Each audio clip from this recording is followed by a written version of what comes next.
Então, pessoal, vamos retomar aqui a questão do pagamento, né? A gente falou quem deve efetuar o pagamento, ou seja, os solves, e começamos a falar daqueles a quem se deve pagar o acipens.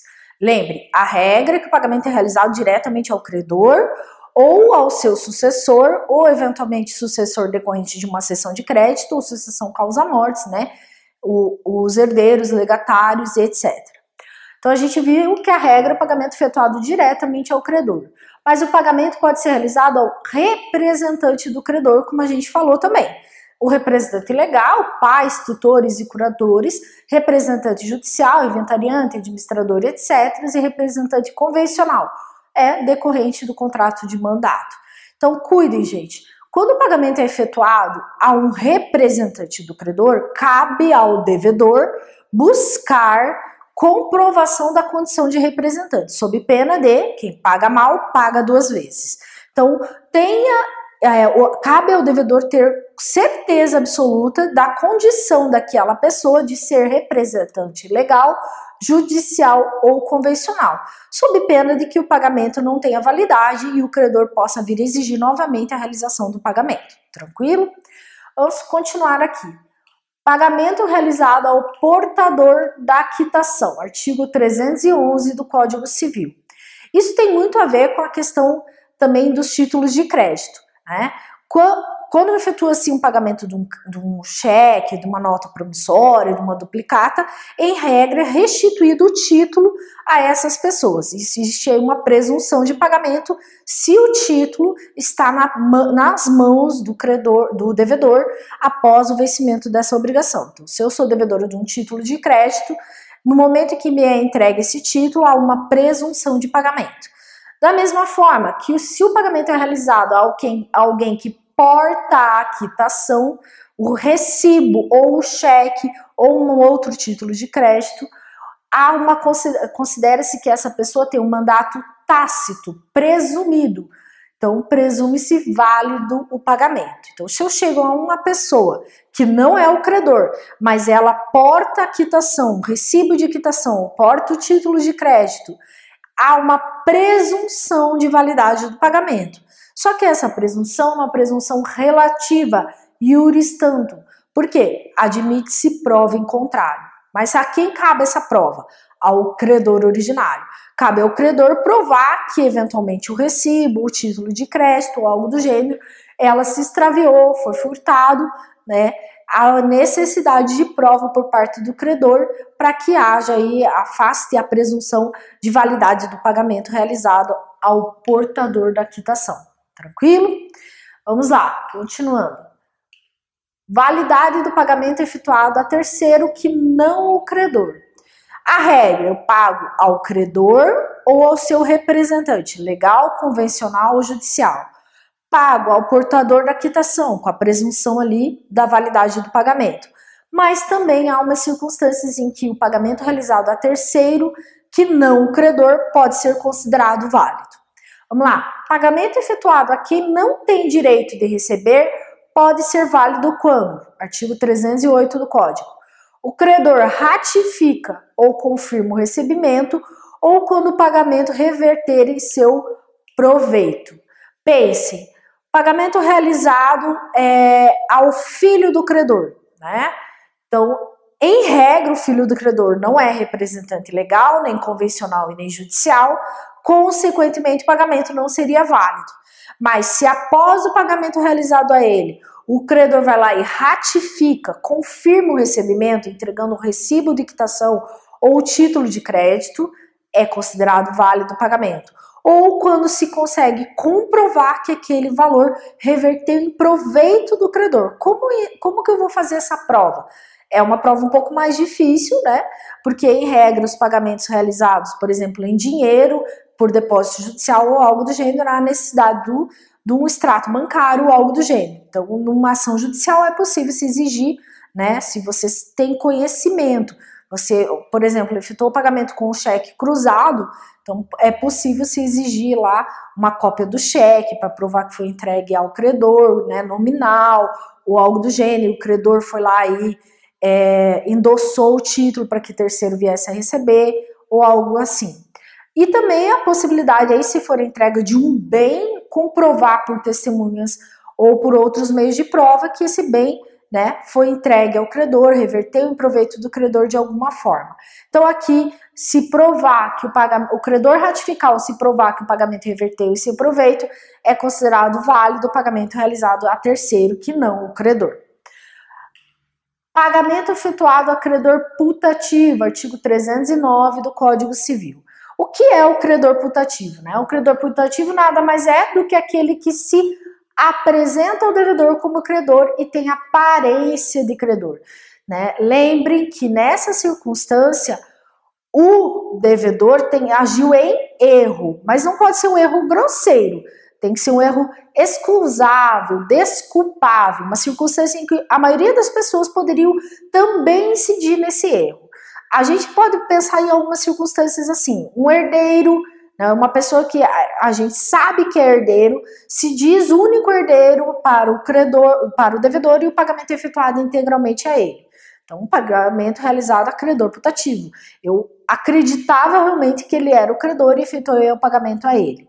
Outro exemplo que a gente pode dar é uma determinada pessoa que sempre representou, mesmo que não formalmente, né, mas era a pessoa que estava lá na empresa, era a pessoa que atendia esse cliente, era a pessoa que fazia os contratos, que realizava os pagamentos, recebimentos, etc. Você vai efetuar o pagamento para essa pessoa que não necessariamente é o representante legal ou convencional dessa empresa. Então, essa pessoa tinha condição de credor putativo, ele aparentemente era o credor. E esse pagamento é considerado válido. Então você pensa, mas professora, o cara recebeu, ele vai reverter em prol da empresa. Nem sempre. Pense que essa pessoa eventualmente foi demitida ou algo do gênero e por má fé recebeu o crédito, né, e não reverteu em prol da pessoa jurídica. O devedor não tem nada a ver com isso, era um credor putativo, tinha aparência de credor, não foi comunicado ao devedor que essa pessoa não era mais dos quadros dessa empresa, então o pagamento é considerado válido. Lembre, o devedor tem que agir em erro, mas um erro excusável, desculpável, não pode ser um erro grosseiro. Né? A doutrina dá alguns exemplos que eu acho que é erro grosseiro, ou eventualmente impossível de ter ocorrido. Né? Você chegar num caixa de banco, efetuar o pagamento, mas a pessoa que está do outro lado do caixa não é, né, atendente, não é o caixa do banco e você efetua o pagamento para ela. Acho coisa quase impossível de isso acontecer, mas nada, né? É impossível diretamente, então nessa circunstância também é dado como exemplo de pagamento realizado a credor putativo. Então, aqui o pagamento é válido, realizado por credor de boa fé. Ele tem que ter agido de boa fé, não há um erro grosseiro, então o pagamento é válido. Não pode ser erro grosseiro, tem que ser um erro excusável. O verdadeiro credor deve se voltar contra o credor putativo. Então, o que acontece se o pagamento é realizado ao credor putativo? É válido o pagamento nessas condições e o credor verdadeiro, o verdadeiro credor desse débito vai ter que se voltar em face daquele a quem recebeu o valor. Não pode jamais se voltar em face do devedor originário, porque a obrigação foi extinta pelo pagamento realizado ao credor putativo, certo? Vamos dar continuidade aqui. Pagamento ao credor incapaz, artigo 310 do Código Civil.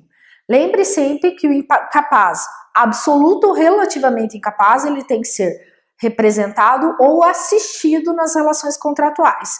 Então, se eu sou absolutamente incapaz, seja pela idade ou por outra condição, eu vou ser representado pelos pais, tutores ou curadores, né? Se eu sou relativamente incapaz, eu vou ser assistido. O ato é realizado pelo incapaz relativamente, mas tem que ter assistência por parte dos seus representantes legais. Tranquilo? Então, pagamento realizado ao credor incapaz. Se o credor tem ciência da incapacidade, o pagamento é inválido.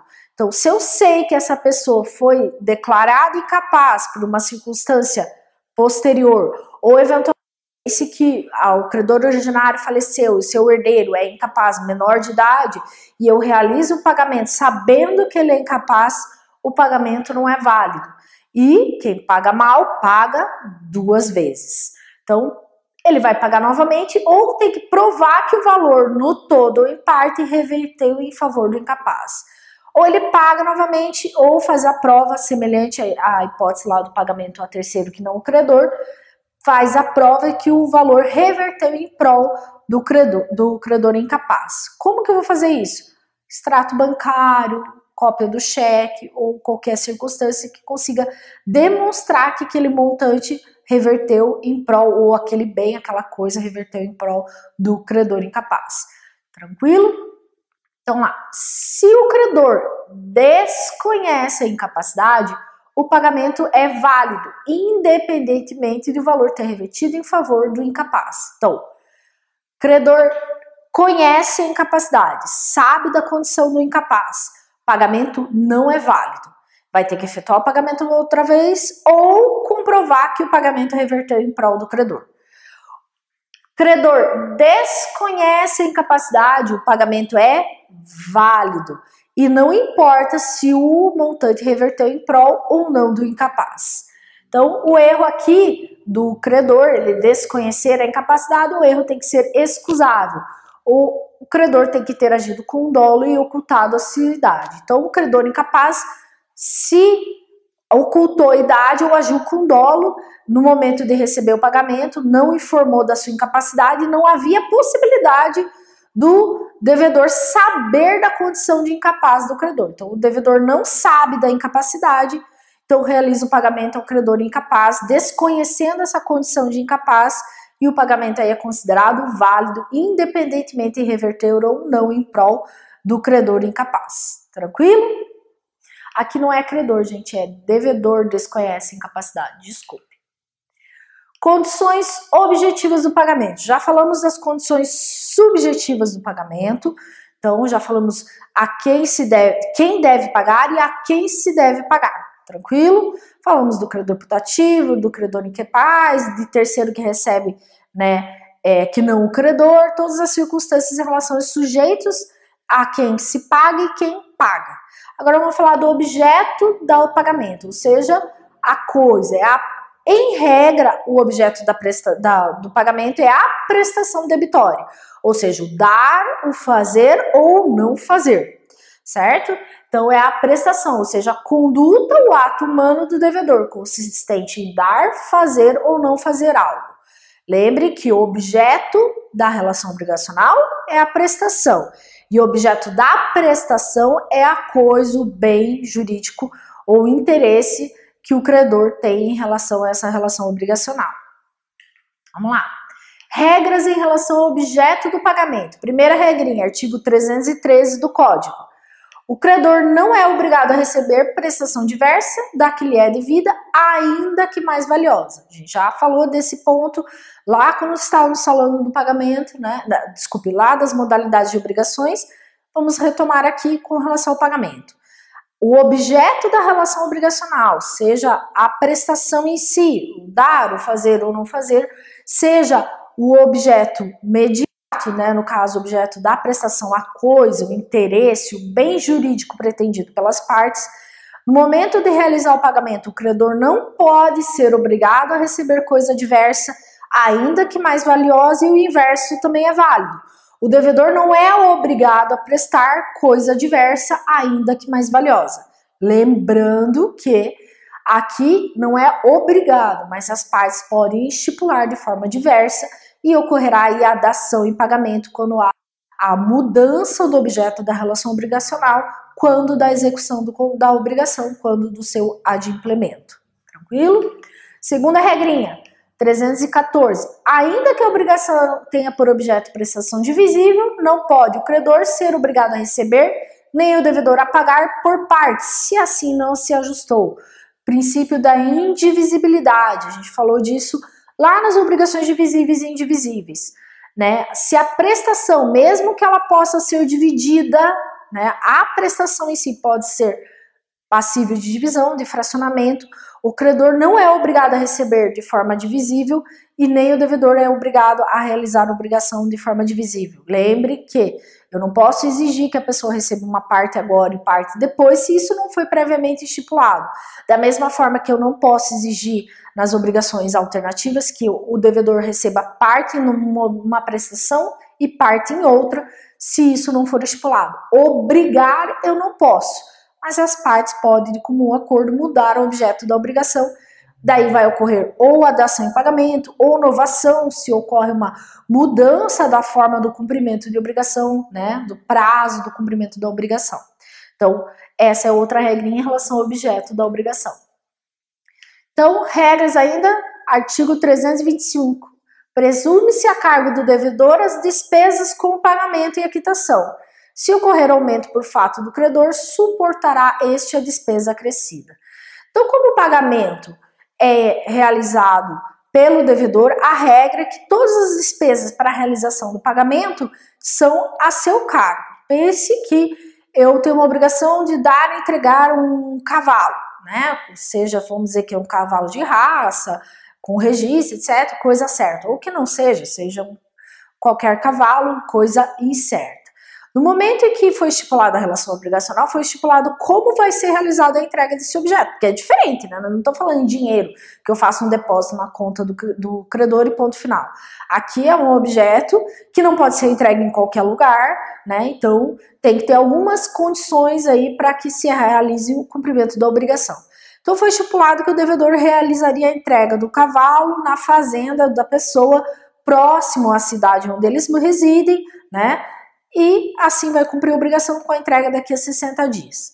De repente, próximo ao prazo de cumprimento da obrigação, o credor diz assim, não, eu não quero que você entregue aqui no nosso estado, eu quero que você entregue no estado lá, Maranhão, Manaus, sabe-se lá o quê? Vai realizar a entrega em outra cidade, em outro estado, mais longe, com isso vai acarretar maiores despesas ao devedor. Nessa circunstância em que o credor faz uma alteração, ele é que vai suportar a despesa acrescida em decorrência do cumprimento da prestação. Tranquilo? Continuando lá. Prova do pagamento. Então, já falamos da questão do objeto, vamos falar da prova do pagamento. Gente, é óbvio que quem paga mal, paga duas vezes. Então, tem que comprovar a realização da obrigação. E o principal meio de prova é o famoso recibo de quitação. É o direito do solvens, direito daquele que realiza o pagamento, que em regra é o devedor, mas pode ser que não seja, pode ser terceiro interessado ou não interessado. É um direito dele exigir do credor a quitação como um meio de prova de seu pagamento. A quitação é uma declaração unilateral escrita, né? Necessariamente escrita, tem as condições e os requisitos lá no artigo 319 do Código. E se o credor se recusa a fornecer o recibo de quitação? Lembre que paga mal, paga duas vezes. Se há recusa no fornecimento do recibo de quitação, não pague, né? Eu posso, daí, como devedor ou como terceiro interessado, ou até mesmo o terceiro não interessado que pague em nome do devedor, com a recusa da entrega do recibo de quitação, eu posso fazer consignação em pagamento. Então, eu retenho o pagamento e faço a consignação em juízo, para que possa extinguir essa obrigação da forma correta, evitando aí ser responsabilizado em realizar o pagamento sem recibo e depois ser exigido novamente. Tranquilo? Vamos lá. Presunções de pagamento. Lembre que essas presunções são iuris tantum, admite prova em contrário. A primeira delas, a gente já falou, quando a dívida é representada por título de crédito, que se encontra na posse do devedor, o princípio da carturalidade, lá do direito, direito de crédito, né, dos títulos de crédito. Então lembre, os títulos de crédito têm como princípio o princípio da carturalidade. O crédito é representado pelo seu título e no momento em que esse título está nas mãos do devedor, se considera quitado o débito. Essa é uma presunção iuris tantum, né? Se o título se encontra na posse do devedor, há uma presunção de pagamento. Até que se prove o contrário, a obrigação foi cumprida por parte do devedor. Vamos lá, segunda presunção. Quando o pagamento é feito em cotas sucessivas, existindo quitação da última cota, artigo 322 do Código Civil. Não necessariamente da última, né? Da próxima, né? Eu não sei se vocês já efetuaram pagamento em prestações. Hoje em dia não tem muito, né? Faz tempo que eu não vejo essa previsão, mas normalmente na prestação está escrito assim: o pagamento desta parcela não faz presumir a quitação das demais. O que é o objetivo do credor aqui? O objetivo do credor é afastar essa presunção de pagamento. Então, eu paguei lá a quarta parcela, mas eu tenho a terceira parcela em aberto. Então, se eu efetuei o pagamento da quarta parcela, presume-se que todas as anteriores estão quitadas, exceto se houver expressa previsão em contrário ou se provar, né, que aquele pagamento não foi realizado. É uma presunção iuris tanto, admite prova em contrário. Terceira hipótese, quando há quitação do capital sem reserva dos juros que se presumem pagos. Efetua o pagamento de uma obrigação pecuniária, pago o capital integralmente, não efetua o pagamento dos juros e o credor que me dá o recibo não faz ressalva que os juros não foram pagos. Então, se ele não faz ressalva que os juros não foram pagos, presume-se pagos os juros decorrentes dessa obrigação pecuniária. Está lá no 323 e o 354 do Código Civil. Então, fechamos as presunções de pagamento, vamos falar do lugar do pagamento, né? Local onde deverá a obrigação ser cumprida, onde as partes se reunirão para o cumprimento da obrigação. Gente, quando é uma relação contratual em que há o cumprimento imediato da obrigação, não há sequer estipulação do lugar de pagamento. Pense lá, vou numa farmácia, eu vou numa loja de roupa, eu vou numa loja de alimentos, efetuo a compra de um produto e faço o pagamento desse produto em dinheiro ou crédito, que seja, recebo o produto no momento e imediatamente. Então, não há aí necessidade de se estipular lugar de pagamento, porque o cumprimento da obrigação é imediato, instantâneo. Mas em algumas circunstâncias há a possibilidade de que a obrigação se estenda, né? No momento que ela se estenda para cumprimento posterior, é possível se estipular expressamente o lugar do pagamento. Se não há estipulação, a gente vai ver as consequências aí, se não há previsão expressa em relação ao lugar do pagamento. Então, nessas circunstâncias, as partes, lembra lá do cavalo, estipulam a entrega do objeto, da coisa, num outro local, e esse pagamento só pode ser realizado nesse local por expressa previsão contratual. Então lá, regra, salvo disposição em contrário, o pagamento no domicílio do devedor, princípio do favor debitórios, artigo 327 do Código. Lembra, como é um ônus ao devedor efetuar o pagamento, se não tem nada estipulado, é no domicílio do devedor que deve ser realizado o pagamento.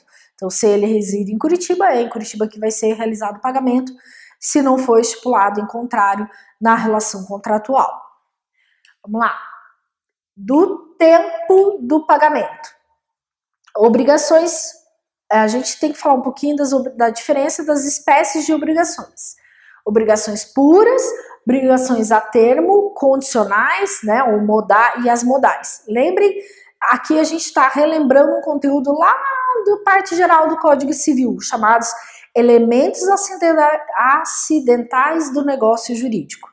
Lembre que, em regra, o contrato se cumpre imediatamente. Se nada foi estipulado em contrário, o momento do cumprimento da obrigação é imediato. São as chamadas obrigações puras, sem condição, sem termo ou encargo. Tem exigibilidade imediata. Então, a regra é que nada estipulado, a obrigação vai ser cumprida imediatamente. Mas a relação contratual, o negócio jurídico, pode prever um elemento acidental do negócio jurídico. O que é o elemento acidental? Ele altera o momento da realização da obrigação, né? A obrigação não vai poder ser exigida imediatamente, né? E não vai ser cumprida imediatamente pelo devedor. Então, aí a gente vai incluir um elemento acidental, que é termo, condição ou encargo na relação obrigacional, no negócio jurídico. Quando eu incluo um termo no negócio jurídico, a obrigação vai ser cumprida a termo. São as obrigações a termo, são aquelas consideradas vencidas na data fixada no contrato. Lembre, termo, evento futuro e certo. A obrigação não vai ser cumprida imediatamente, a obrigação vai ser cumprida no prazo previsto contratualmente. Aqui a regrinha é o dies interpellati pro homine. Qual é a importância disso? Quando a gente for falar da mora, as obrigações a termo, a mora é automática. Eu não preciso notificar o devedor para constituí-lo em mora. Ele vai estar constituído em mora imediatamente em decorrência do termo, do prazo previsto contratualmente. Então, o dia interpela o homem, a obrigação a termo se considera vencida no prazo e a partir daí ocorre a mora do devedor, tá? Então, se eu tenho um termo no negócio jurídico contratual, eu tenho uma obrigação a termo que tem evento futuro e certo. Obrigações condicionais são as subordinadas a evento futuro e incerto, né? Aqui, no grande exemplo que a gente dá, são as obrigações em que normalmente é atos de liberalidade, né? Se você passar no concurso público, eu vou doar para você um carro.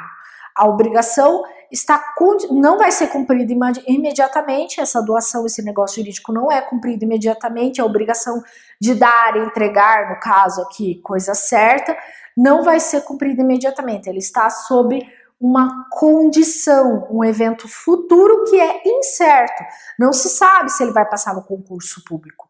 Se houver a questão, ele passar no concurso público, ocorrerá o implemento da condição, o implemento da condição, daí é passível de exigibilidade do devedor a entrega da coisa, o veículo. Então, o evento futuro é incerto e a obrigação não vai ser cumprida imediatamente, vai depender do implemento dessa condição.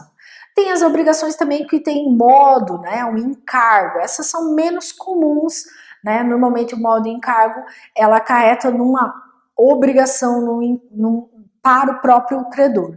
Então pense lá, faça a doação de um imóvel para a prefeitura sob o modo, né, um encargo de que naquele imóvel ela vai realizar, né, a construção de um hospital. Essa é uma obrigação que tem um encargo vinculado, né, chamado modo, e consequentemente a obrigação só vai ser cumprida, na verdade ela vai ser cumprida imediatamente, mas se não houver o cumprimento do encargo, aquela doação vai reverter em prol do proprietário do bem doado. Essa é uma circunstância aí que diferencia, mas em regra a gente sequer fala dessa situação das obrigações submetidas ao modo ou encargo, porque a obrigação é exigida imediatamente e somente se não houver o cumprimento do encargo, a doação vai ser revertida daí. Tranquilo? Então falamos aí dos sujeitos do pagamento, né? Devedor e o credor, falamos das circunstâncias em que os solves e o assípeis não são os credores e devedores dessa relação obrigacional, falamos do objeto do pagamento, né, algumas regrinhas estabelecidas em relação ao objeto, pagamento e coisa diversa, ainda que mais valiosa, indivisibilidade do pagamento, falamos do tempo do pagamento e do lugar do pagamento. Fechamos aí o adimplemento das obrigações de forma bem rápida, né, para a gente relembrar vários conteúdos para vocês, para que haja aí, né, rememorar esses conteúdos lá da época da graduação. E vamos na próxima aula falar do inadimplemento da obrigação, ou seja, quando não ocorre o cumprimento da obrigação tal qual foi estabelecida, ou quando não ocorre pelas formas indiretas, como a consignação em pagamento, a dação em pagamento, que a gente falou, a novação, entre outras hipóteses. Então a gente na próxima aula vai falar do inadimplemento das obrigações, né? Quando o devedor ou ele está em mora absoluta, ou no inadimplemento absoluto, quando ele não cumpre e não tem utilidade essa obrigação para o credor. Ok? Até a próxima aula, pessoal.